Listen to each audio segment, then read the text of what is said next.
आसन, प्राणायाम, प्रत्याहार। प्रत्याहार के बाद चौथा है धारणा। धारणा का मतलब है जब हम ध्यान करते हैं तब जो कुछ नया दिखाई देता है, कोई नई सुगंध आती है या कोई नया नाद सुनाई देता है, उसी पर एकाग्रता रखो। साधारण पुस्तकों में क्या कहते हैं, कोई मंत्र बोलो और उसी पर ध्यान लगाओ, ऐसा कहते हैं। लेकिन उन्हें वास्तविक अनुभव का ज्ञान नहीं होता। वे केवल संस्कृत जानकर इन विषयों पर लिखते हैं। जिन्होंने वास्तव में ध्यान किया है उन्होंने इस तरह नहीं लिखा, इस पुस्तक के बारे में टिप्पणी नहीं की। मेरे प्रिय मित्रों, बाकी सब बातों को एक तरफ रख दें, इस ध्यान शास्त्र को स्वीकार करें। ध्यान करते समय आपको अंदर जो भी दिखाई देता है उसी को ध्यान में रखें। जब ध्यान करते करते मन शांत हो जाता है और तीसरा नेत्र खुलने लगता है, यानी आज्ञा चक्र सक्रिय होता है। 6 केंद्र होते हैं, मूलाधार, स्वादिष्ठान, मणिपूरक, अनाहत, विशुद्ध और आज्ञा। जब तक पिछले जन्मों के कर्म शुद्ध नहीं हो जाते तब तक यह तीसरा नेत्र नहीं खुलता। उससे पहले इसका खुलना बिल्कुल असंभव है। विशुद्ध का मतलब है पूरी तरह शुद्ध होना। विशुद्ध होने के बाद ही आज्ञा। कितने जन्मों में हमने कितनी बकरियां खाई, कितने केकड़े खाए, इस जन्म में ही कितनी मछलियां खाई, कितने लोगों पर हमने अन्याय और अत्याचार किया, हिसाब नहीं है, गिनना है। गिनने की स्थिति विशुद्ध स्थिति है। उससे पहले मन जैसे शून्य हो जाता है। जब इंसान समझ नहीं पाता क्या करे तो मुंह से शब्द नहीं निकलते, दुख के कारण आवाज नहीं निकलती, किए हुए पापों का बोझ सिर पर होता है, आंख खराब हो जाती है, पैर टेढ़ा हो जाता है, लकवा हो जाता है, घर में अनाज नहीं है, बाहर निकलो तो लोग तिरस्कार करते हैं।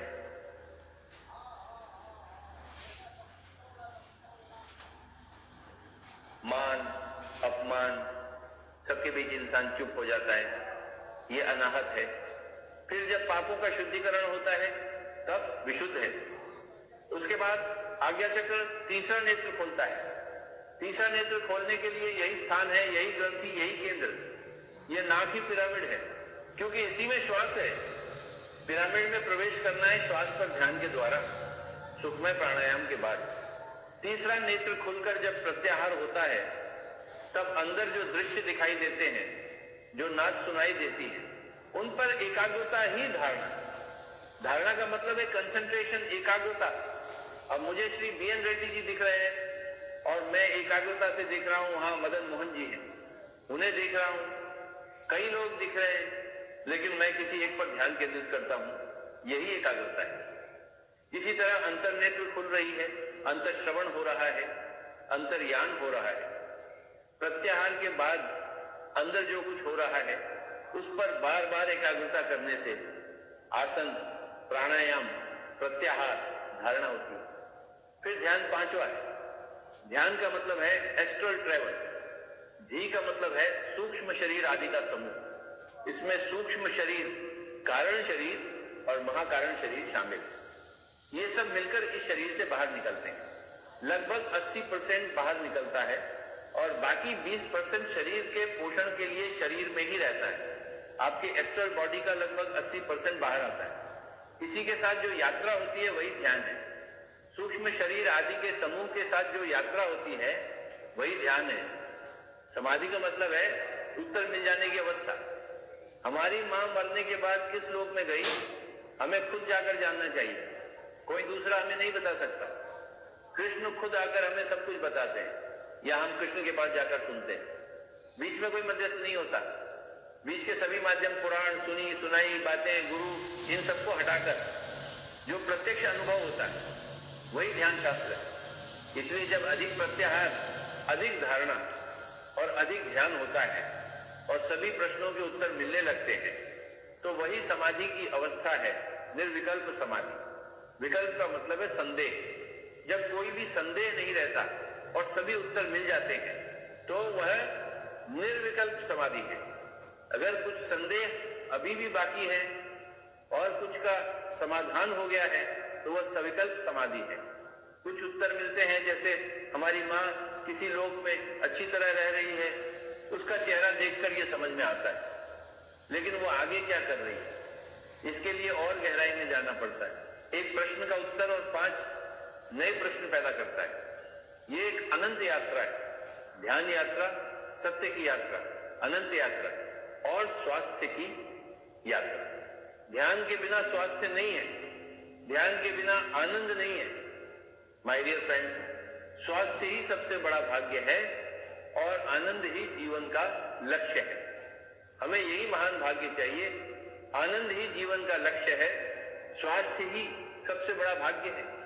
माय डियर फ्रेंड्स, जब सभी उत्तर मिल जाते हैं और निर्विकल्प समाधि की अवस्था होती है, तब वह ब्रह्मर्षि है। प्राणायाम में होता है तो उसे ध्यानी, प्रत्याहार में होता है तो उसे योगी, धारणा में होता है तो उसे ऋषि, ध्यान में होता है तो उसे राजर्षि और समाधि में होता है तो उसे ब्रह्मर्षि कहा जाता है। My dear friends, my dear masters and my dear gods, आसन, प्राणायाम, प्रत्याहार, धारणा, ध्यान, समाधि। प्राणायाम में रहने वाला ध्यानी है, प्रत्याहार में रहने वाला योगी है, धारणा में रहने वाला ऋषि है, ध्यान में रहने वाला राजर्षि है और समाधि में रहने वाला ब्रह्मर्षि है। हाथ की 5 उंगलियों को याद रखें, ध्यानी, योगी, ऋषि, राजर्षि, ब्रह्मर्षि। अच्छे से समझने के लिए छोटी उंगली को भीम, अनामिका को नकुल, मध्यमा को सहदेव, तर्जनी को अर्जुन और अंगूठे को धर्मराज कहते हैं। भीम वायुदेव का पुत्र है, श्वास पर ध्यान रखता है, प्राणायाम में रहता है। नकुल जो घोड़े की तरह दौड़ता है, यानी विशाल प्राण शक्ति को ग्रहण करता है, योगी है। सहदेव वह है जो सहदेव, सह सृष्टि करता है, तीसरा नेत्र प्राप्त कर चुका है, ऋषि है। अर्जुन वह है जो कृष्ण से केवल 1 कदम नीचे है, वह राजर्षि है। धर्मराज वह है जो ब्रह्मर्षि है। 5 पांडव, भीम, नकुल, सहदेव, अर्जुन, धर्मराज। भीम यानी श्वास का पुत्र, नकुल यानी प्राण शक्ति के साथ योगी बना, सहदेव यानी जिसका तीसरा नेत्र अच्छी तरह खुला हुआ है, अर्जुन यानी जो नर, नारायण में नर है। इसके बाद का चरण नारायण है, जो इस अवस्था तक पहुंचता है वही नारायण है। धर्मराज जो नारायण स्थिति में है वही ब्रह्मर्षि है। इसलिए मित्रों, प्राणायाम, प्रत्याहार, धारणा, ध्यान, समाधि यही ध्यान शास्त्र है। इति ध्यान शास्त्र। किसी भी आसन में बैठकर प्राणायाम करना आसन ध्यान शास्त्र में केवल प्रवेश बिंदु है, लेकिन असली शास्त्र यहीं से शुरू होता है।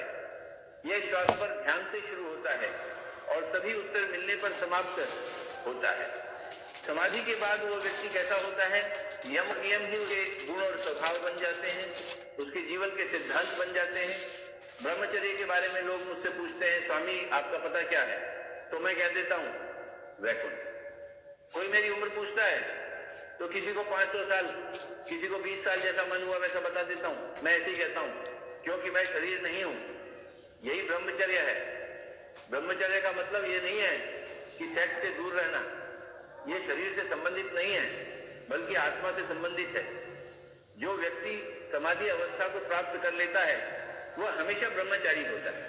अस्खलित ब्रह्मचारी का मतलब है जिसमें कोई स्खलन नहीं है। इसका अर्थ यह है कि वह कभी भी अपने आप को शरीर नहीं समझता, वह हमेशा अपने आप को आत्मा के रूप में ही अनुभव करता है। यही अस्खलित ब्रह्मचारी है। अस्खलित शब्द का स्खलन से कोई संबंध नहीं है, लेकिन लोग इसे शरीर के स्तर पर ही समझते हैं। इसीलिए वे वही समझते हैं जो समाधि अवस्था को प्राप्त कर लेता है वह अस्खलित ब्रह्मचारी होता है। अर्थात यम में सबसे पहले ब्रह्मचर्य, दूसरा सत्य। एक ब्रह्मर्षि जो कुछ कहता है वह सत्य होता है। अगर बारिश आना है तो बारिश होगी और अगर नहीं होना है तो नहीं होगी। वह जो बोलता है वही सत्य बन जाता है। अस्मृयम, अपरिग्रह। अस्मृयम का अर्थ है दूसरे के पास 2 इमारतें हैं, उस पर कोई ईर्ष्या नहीं होती। अपरिग्रह का अर्थ है अनावश्यक रूप से अधिक कुछ नहीं लेना। अगर हाथ में पैसे दिए जाएं तो वह पैसे नहीं लेता, वह पर्ची प्रिंट करके दो या किताब प्रिंट करके 2 लोगों के लिए लेता है, अपने लिए नहीं। अपरिग्रह, सत्य, अस्मयम, ब्रह्मचर्य, अहिंसा।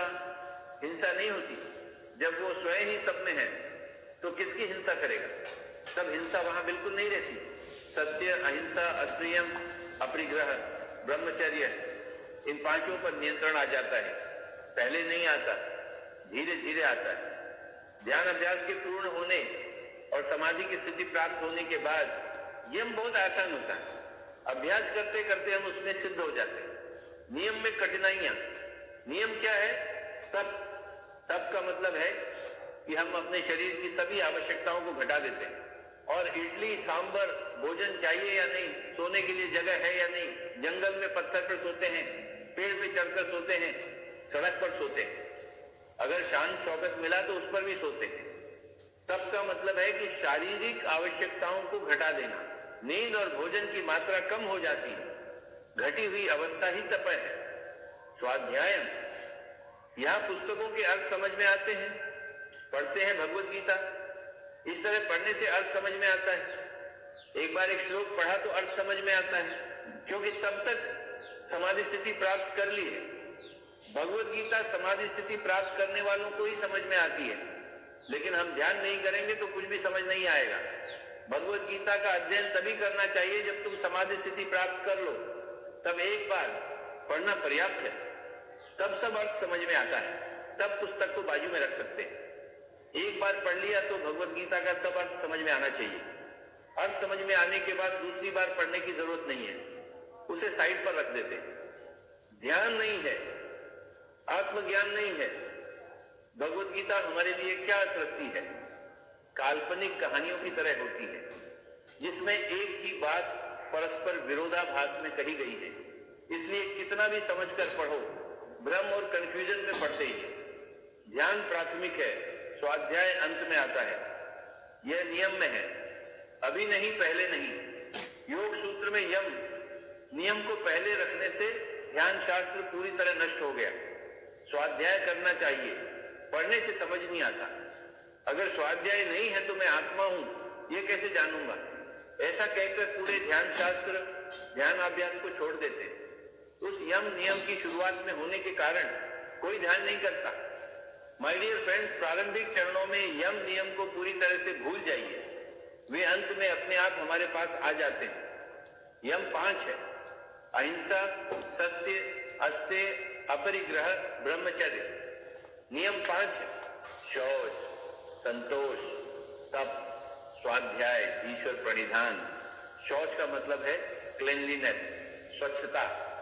तभी हमें स्वच्छता का अनुभव होता है, तब तक हमें यह पता नहीं होता कि स्वच्छता क्या है। खुशी, तब हम वास्तव में खुश रहते हैं। तुम्हारी माँ का निधन हो गया, बधाई हो। तुम्हारे पति का निधन हो गया, बधाई हो। वो स्वर्ग में गए, दिव्य लोक में गए, उन्होंने अपने जीवन को पूरा किया और अपने धर्म का सुंदर तरीके से पालन किया।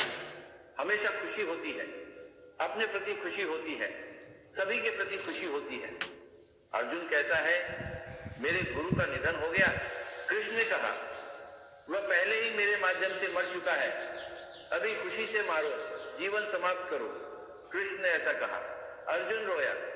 कृष्ण ने कहा, खुशी से मारो।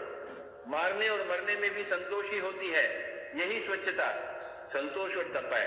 उसकी इच्छा है तो सोता है, नहीं तो नहीं। अगर उसकी इच्छा है तो खाता है। 40 दिन तक विवाह के व्यंजन खाता है, नहीं तो 40 दिन कुछ नहीं खाता।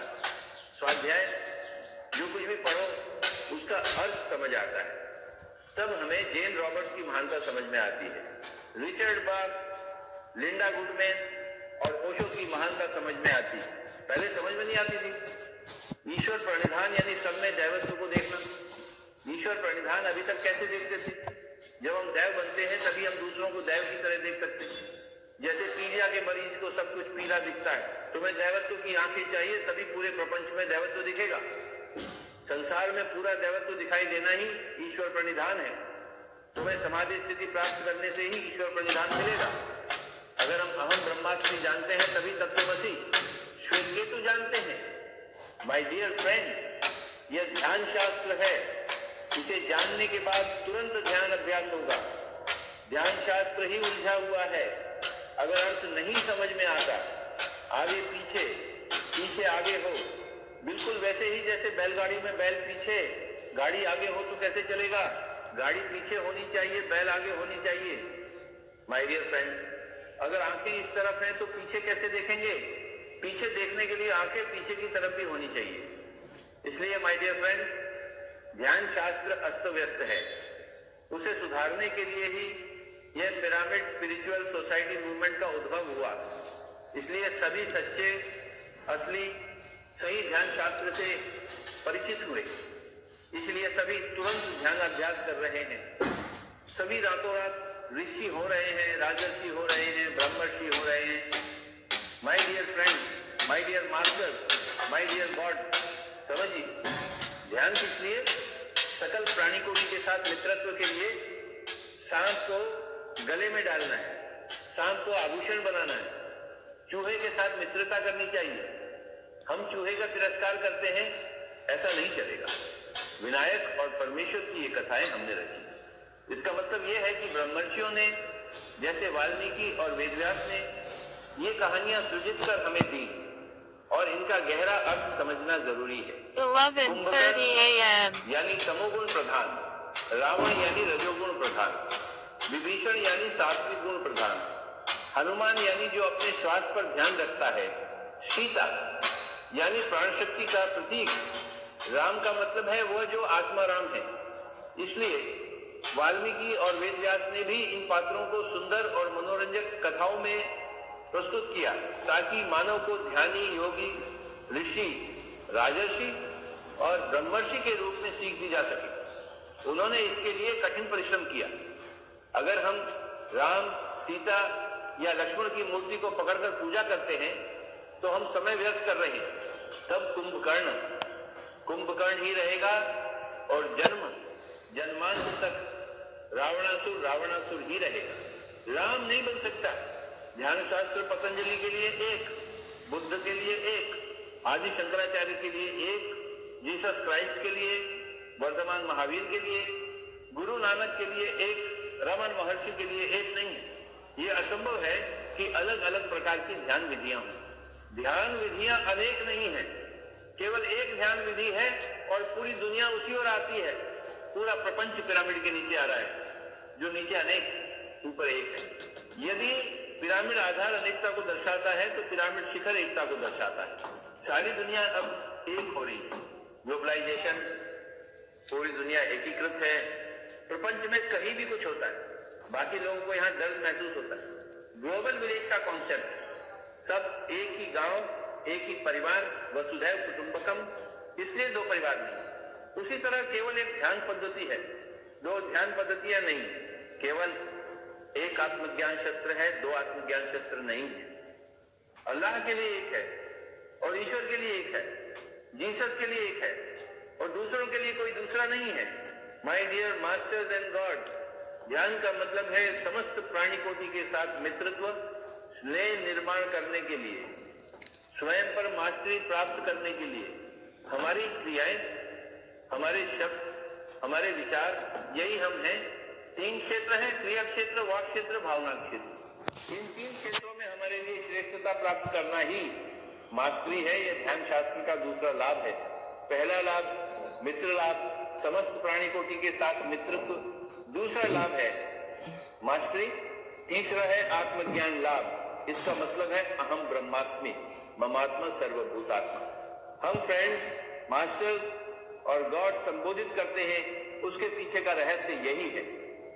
ध्यान के लाभ मित्रत्व है, ध्यान के लाभ मास्टरी है, ध्यान के लाभ गॉडहुड, देवत्व है।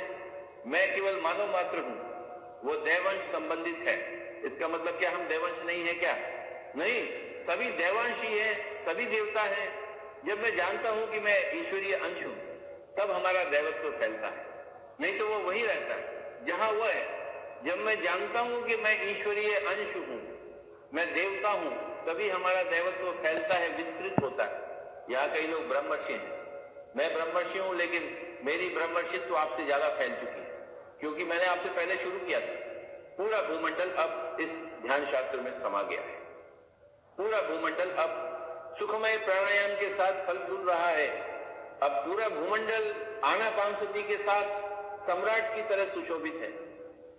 अनेक लोग, शतकोटि लोग, सभी लोगों से, सभी लोग भी उत्सुकता और बेसब्री से इस पृथ्वी की ओर देख रहे हैं। अब सभी मास्टर्स इस तरफ देख रहे हैं, क्योंकि पृथ्वी अब योगमय रूप ले रही है।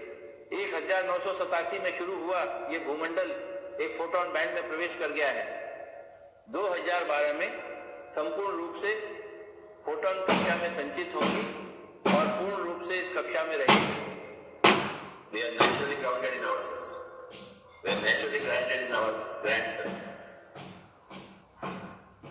That is becoming enlightened. Becoming grounded in the grand self, which is the universal self of everybody. There is only one universal self of everybody, which is the grand self.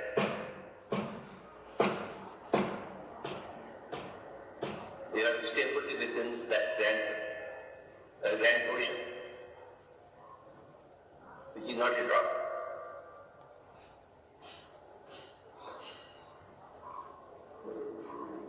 There you find fulfillment. Whatever small issues coming day to day, they become nothing in front of that ocean, or ocean consciousness. It will be easily riding there.